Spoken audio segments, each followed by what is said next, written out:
আইনস্টাইনকে খুব ভালোবাসি, কিন্তু আজকেই একটা মুভি চালাচ্ছিলাম আইনস্টাইন আর এডিংটন, মুভিটা চালাতে গিয়ে ফট করে একটা টপিক চলে আসলো আইনস্টাইনের অ্যাফেয়ার রিলেটেড ব্যাপার স্যাপার। মহাপুরুষ, শ্রদ্ধা করি, কিন্তু এমন এমন কোয়ালিটি আছে যেগুলো আমরা, কারণ হিউম্যান ইজ নট পারফেক্ট, হিউম্যানের কোমর ভেঙে যেতে পারে, অনেক কিছু হতে পারে, সেটা হিউম্যানের নেচার, এটা তার একটা নেগেটিভ অ্যাসপেক্ট না, এটা তার নেচার।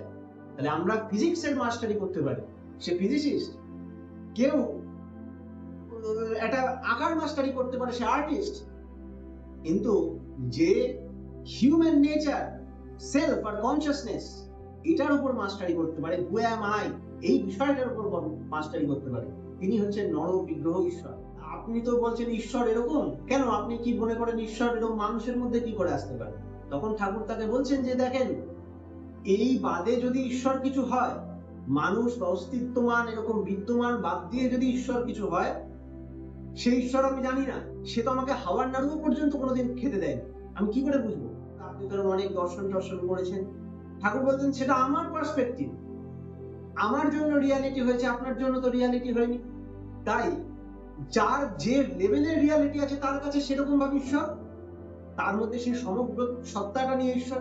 যেমন আমার মা একজন ডান্সার, কিন্তু সেটা পরে, আমার মা একজন ডান্সের টিচার, সেই দিকটা আমার ভিজিবল হয়নি, আমি আমার মায়ের মাতৃত্বওয়ালা ওই মায়ের রূপটাই দেখেছি। এবার যখন আমার ভিশন আরো বাড়লো, আমি আরো অন্যান্য স্পেশালিটি অর্জন করলাম, দেখার রকম অর্জন করলাম, জানতে পারলাম ও উনি মাও, ডান্সারও, আবার উনি কখনো মেয়েও ছিলেন।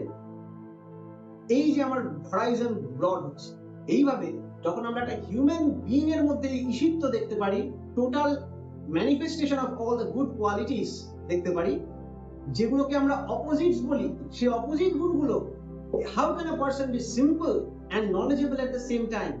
How can a person know about physics and agriculture at the same time? How can a person know about nothing but also everything at the same time? ঠাকুর একটা বাণী আছে, where opposites meet with a meaningful goal, Godhood keeps there. তখন আপনার মধ্যে আমার মধ্যেও সেই চেতনা জেগে উঠলে, আমাদের সেই আব্রহ্ম স্তম্ভ পর্যন্ত পুরো মেমোরি নিয়ে আমি একটা টোটালিটি অফ কনসিয়াসনেস নিয়ে বিলং করব, তখন এখানে ঈশ্বরের বিরাজ দেখা যাবে। এরকম হচ্ছে ঈশ্বরের ঈশিত্ব।